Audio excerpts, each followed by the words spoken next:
Hello students, this is Neelam. Dear students, आज की अपनी इस वीडियो में हम कवर करने वाले हैं क्लास फिफ्थ से हमारा चैप्टर 10 है natural disasters and mitigations. So dear students, अपने इस चैप्टर में हम नेचुरल डिजास्टर मतलब जो प्राकृतिक आपदाएं होती है जिनको लाने में या जिनको ख़त्म करने में इंसान का ह्यूमन बीइंग का कोई रोल नहीं होता है, वो बाय नेचर जनरेट होती है और बाय नेचर ही ख़त्म होती है। तो ऐसे जो नेचुरल डिजास्टर्स होते हैं उन्हीं के बारे में हम अपने इस चैप्टर में कवर कर रहे हैं।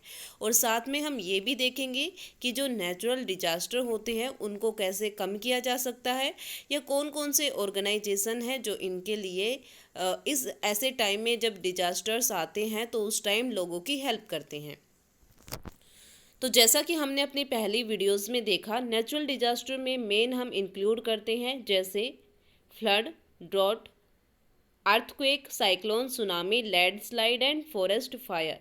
तो ये सबसे मेन डिजास्टर है जिसकी वजह से काफ़ी ज़्यादा लॉस होता है लाइफ और प्रॉपर्टी को। काफ़ी ज़्यादा लोगों की डेथ हो जाती है और जो बड़ी बड़ी बिल्डिंग्स या जो प्रॉपर्टी होती है वो डैमेज हो जाती है। तो ये नेचुरल डिजास्टर की वजह से होता है। और उसी में जो नेचुरल डिजास्टर फ्लड मतलब बाढ़ आ जाती है, इसके बारे में। ड्रॉट मतलब सूखा पड़ जाता है। साइक्लोन मतलब जो साइक्लोन्स आते हैं समुद्र में, ओके, ओशियन में जो साइक्लोन्स आते हैं उन्हीं के बारे में। और साथ में हमने अर्थक्वेक और लैंडस्लाइड के बारे में भी पढ़ लिया। अर्थक्वेक जब भूकंप आता है तो वो कंडीशन, और लैंडस्लाइड में आपको देखो पिक्चर में शो हो रहा है कि बड़े बड़े माउंटेन या जो पहाड़ हिल्स होते हैं वो काफ़ी ज़्यादा बारिश की वजह से या अर्थक्वेक की वजह से वो नीचे की तरफ फ्लो कर जाते हैं एकदम से। तो वो लैंडस्लाइड का पार्ट होता है हमारे पास, जिसकी वजह से उसके आसपास जो भी एरिया होता है वो उसके ऊपर नेगेटिव इफेक्ट पड़ता है लाइफ और प्रॉपर्टी दोनों पर ही। उसके बाद हमारे पास आता है एपिडेमिक्स के बारे में। एपिडेमिक्स होती है, हिंदी में इसको बोलते हैं महामारी। ओके, जब बहुत मतलब कोई ऐसी बीमारी जो पूरी ओवरऑल वर्ल्ड में या किसी कंट्री में बहुत ज़्यादा फैल जाती है तो उसको हम क्या बोलते हैं, एपिडेमिक। और मतलब वो बीमारी इतनी ज़्यादा फैल जाती है कि उसको ट्रीट करने के लिए कैसे उसका ट्रीटमेंट करना है, कैसे उसको ख़त्म करना है, इसके बारे में काफ़ी ज़्यादा टाइम लग जाता है या तो इसके लिए कोई सॉल्यूशन नहीं होता है। अगर होता है तो वो बहुत ही स्लो प्रोसेस के अकॉर्डिंग, जिसकी वजह से काफ़ी ज़्यादा लोगों की डेथ हो जाती है। तो उसी एपिडेमिक, जैसे अभी आपने कोरोना टाइम पीरियड के बारे में देखा होगा, तभी ये भी हमारे लिए एक एपिडेमिक का ही टाइम पीरियड था। Mostly epidemic are the post calamity impact, मतलब जो क्लैमिटी होती है, जो आपदाएं होती है, जैसे फ्लड आ गई, सूखा पड़ गया या अर्थक्वेक आ गए, तो उनके बाद ये एपिडेमिक्स स्टार्ट होते हैं। Epidemics occur when diseases spread on a very wide scale and causes a large number of death in the short period of time.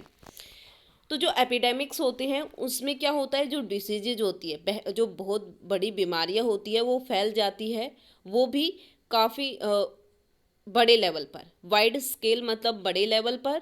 Large number of death, जिसकी वजह से काफ़ी ज़्यादा लोगों की डेथ हो जाती है इन ए शॉर्ट टाइम पीरियड, और वो भी बहुत ही कम टाइम में। ओके, तो जब भी एपिडेमिक की सिचुएशन आती है तो उस टाइम कोई भी बड़ी बीमारी काफ़ी बड़े लेवल पर फैल जाती है, जिसको रोकना बहुत ही प्रॉब्लम वाला पॉसिबल नहीं हो पाता है।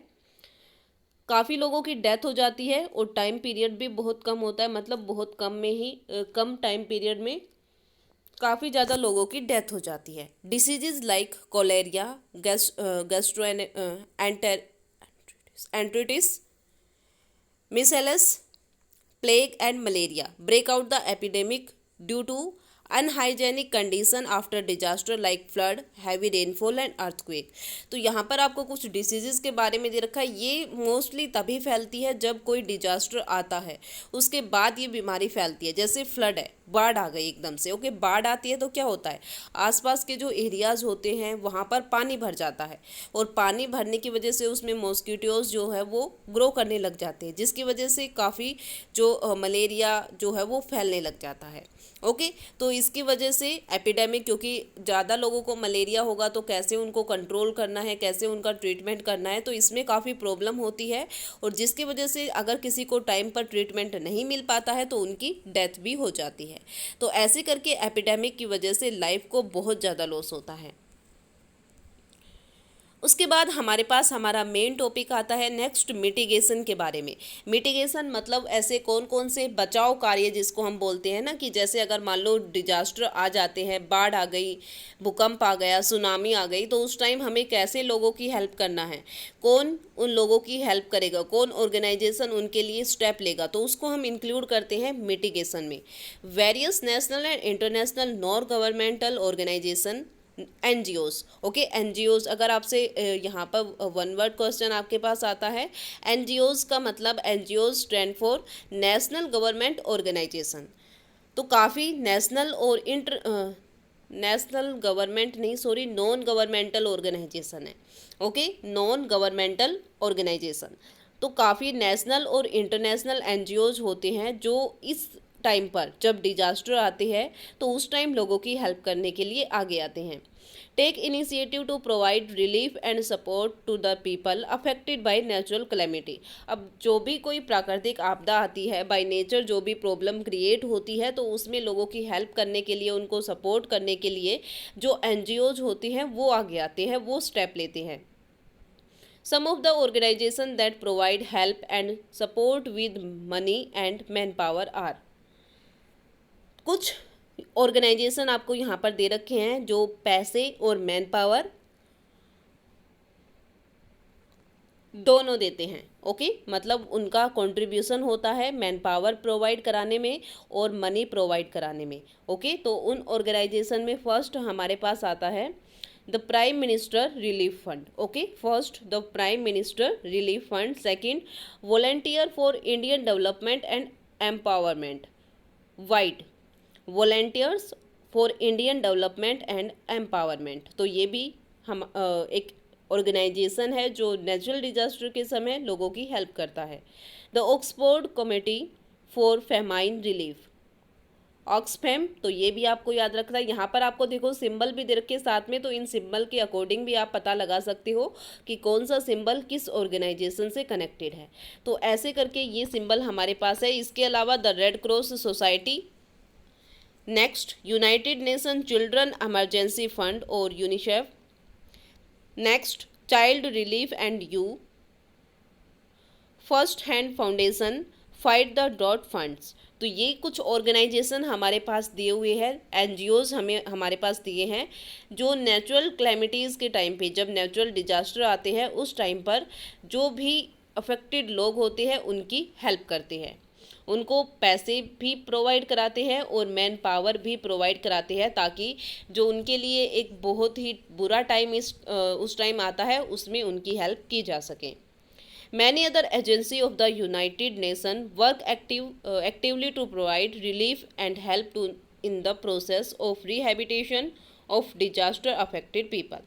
इसके अलावा और भी यूनाइटेड नेशन की कुछ ऐसी एजेंसियां हैं जो डिजास्टर से अफेक्टेड पीपल को कुछ प्रोसेस, मतलब कुछ रिलीफ देती रहती है, उनकी हेल्प करती रहती है। The United nation disaster management team, UNDMT, in India comprise the UNICEF, UNESCO, ILO, FAO and WHO। Okay, तो जो हमारे पास यूनाइटेड नेशन की कुछ स्कीम्स हैं, जो United nation disaster management team है, उनके कौन कौन से पार्ट, कौन कौन से डिपार्टमेंट है जो इंडिया में काम कर सकते हैं, इंडिया की हेल्प करते हैं, वो है यूनिसेफ जो हमने अभी देखा था, United nation children emergency fund, उसके बाद यूनेस्को, फिर ILO, फिर FAO और वर्ल्ड हेल्थ ऑर्गेनाइजेशन WHO। तो ये सभी जब भी हमारे यहाँ पर इंडिया में कोई भी नेचुरल डिजास्टर आता है तो उस टाइम ये सभी टीम हमारे लिए वर्क करती है। All these organizations come forward to help in time of need. जब भी हमें ज़रूरत पड़ती है ये सभी ऑर्गेनाइजेशन हमारी हेल्प के लिए सामने आते हैं। तो ऐसे करके मिटिगेशन में हमने ये देखना है कि जो बचाव कार्य, ठीक है, राहत कार्य भी हम इसको बोल सकते हैं, कि जो नेचुरल डिजास्टर से अफेक्टेड पीपल है उनको कैसे बचाना है, तो उसके लिए कौन कौन से ऑर्गेनाइजेशन काम करते हैं और कैसे वो काम करते हैं। इसके अलावा हमारे पास आर्म्ड फोर्स के बारे में दे रखा है कि जो हमारी आर्म्ड फोर्स है वो भी डिजास्टर के टाइम में एक इम्पोर्टेंट रोल प्ले करती है। तो सबसे फर्स्ट हमारे पास आता है the armed force play a vital role during disaster. Armed force भी काफ़ी इम्पोर्टेंट रोल प्ले करती है डिजास्टर्स के टाइम पे। They organize rescue operation and help in clearing road so that relief can reach early. देखो जैसे landslide का part यहाँ पर लेके चलते हैं कि लैंडस्लाइड हो जाती है, उसकी वजह से क्या होता है कि जो रास्ते होते हैं, जो भी रास्ते होते हैं, रोड होते हैं, वो ब्लॉक हो जाते हैं। तो जो आर्म्ड फोर्स होती है वो रेस्क्यू ऑपरेशन चलाती है, जो रोड होते हैं उनको साफ करती है, और उसके बाद ताकि लोगों को हेल्प ज़्यादा से ज़्यादा प्रोवाइड की जा सके उनके लिए वो हमेशा तैयार रहते हैं। This and medical unit during emergency and help in the distribution of food, medicine and other relief material. जो आर्म्ड फोर्स होती है वो मेडिकल यूनिट भी प्रोवाइड कराती है। अगर ज़्यादा इमरजेंसी है तो उस टाइम आपने देखा होगा कि एम्बुलेंस या जो मेडिकल यूनिट होती है वो भी उस एरिया में होती है, या और कोई हेल्प हो, चाहे वो फूड से रिलेटेड हो, मेडिसिन से रिलेटेड हो या कोई और रिलीफ मटेरियल हो। तो किसी भी तरह की कोई भी हेल्प होती है तो जो हमारी आर्म्ड फोर्स होती है, जो हमारी आर्मी होती है, वो इसके लिए स्टेप लेती है, सामने आती है और लोगों की हेल्प करती है। The air force help in dropping food, water and cloth in the affected area. और कुछ एरिया ऐसे होते हैं जहाँ से जो पैदल यानी कि जो आर्मी है वो नहीं जा सकती, तो वहाँ पर जो एयर फोर्स है वो काम करती है।